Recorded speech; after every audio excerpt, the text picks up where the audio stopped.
précédente était consacrée à la nature. Nous avons prouvé que la nature nous donne toutes les possibilités de vivre. Mais malheureusement, l'activité humaine est dangereuse pour la nature. Alors, la nature a besoin de notre aide. Comment protéger notre terre? Comment sauver la vie? L'homme rejette les produits chimiques, le gaz et les déchets dans l'eau, sur la terre et dans l'atmosphère. Les usines, les fabriques, les autos rejettent les fumées. Les hommes chassent les animaux. Il y a les pesticides qui empoisonnent la terre. Tout cela menace non seulement à la nature, mais aussi à l'homme.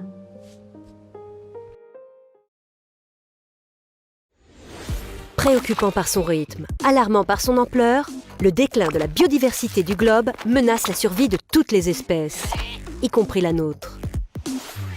Des grands singes aux baleines en passant par les abeilles, on estime qu'une espèce animale sur 3 est aujourd'hui menacée de disparition dans le monde. Et la flore n'est pas épargnée, puisqu'un 5e des espèces végétales sont elles aussi au bord de l'extinction. Depuis 1990, ce sont 239 millions d'hectares de forêts naturelles qui ont disparu, soit presque 4 fois la superficie de la France. Inquiétant. Et pourtant, les causes de ces disparitions sont directement imputables aux activités humaines. Selon WWF, le phénomène s'explique en premier lieu par la dégradation des écosystèmes causée par l'agriculture, l'exploitation forestière, l'urbanisation ou encore l'extraction minière. Viennent ensuite les pêches et chasses intensives, puis la pollution. On trouve enfin la prolifération des espèces invasives ainsi que les maladies et de manière plus marginale pour l'instant, le changement climatique. Les activités humaines et l'utilisation des ressources se sont tellement développées, en particulier depuis le milieu du XXe siècle, qu'elles mettent aujourd'hui en péril l'existence des différents systèmes environnementaux. Autre indicateur intéressant, l'empreinte écologique. De quoi s'agit-il ? C'est un outil d'évaluation qui permet de calculer précisément la pression exercée par l'homme sur les ressources naturelles. De savoir, par exemple, quelles surfaces terrestres et maritimes sont nécessaires pour produire tout ce dont nous avons besoin, comme notre nourriture, les combustibles, les terrains nécessaires aux constructions, ainsi que l'espace nécessaire à absorber nos déchets. Eh bien, le résultat n'est pas joli. La pression que nous exerçons chaque année sur les écosystèmes est telle qu'il nous faudrait quasiment 1,6 planète Terre pour subvenir à tous nos besoins. S'il a fallu aux êtres humains moins de 50 ans pour détruire une bonne partie de leur environnement, combien leur en faudra-t-il pour réparer les dégâts ? L'ONU, le WWF et d'autres organismes de protection et de défense de l'environnement appellent à prendre conscience et à préserver le capital naturel à grande échelle en repensant la manière de construire, de produire et surtout de consommer. Réduire son empreinte écologique personnelle, c'est possible.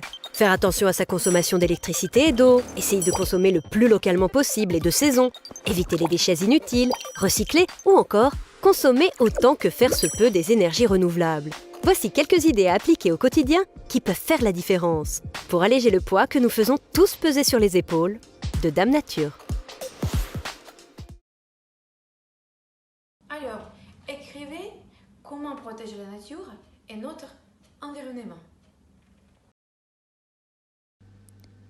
Il faut recycler le papier, trier les déchets, réduire la pollution, économiser l'énergie, défendre les animaux, limiter les transports, contrôler le gaspillage, planter les arbres.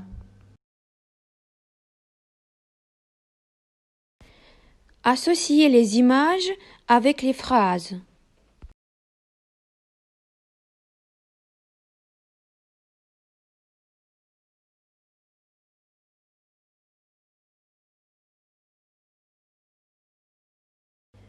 Il ne faut pas détruire les plantes, polluer l'air, gaspiller de l'eau, jeter les papiers, utiliser la voiture, chasser les animaux.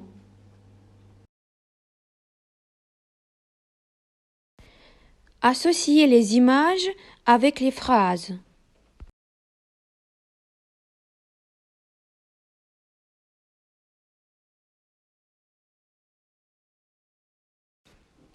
Complétez ces règles d'or avec un infinitif.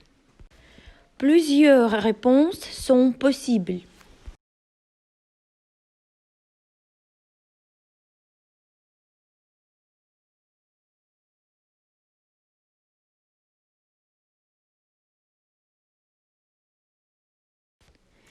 Et maintenant, répondez aux questions.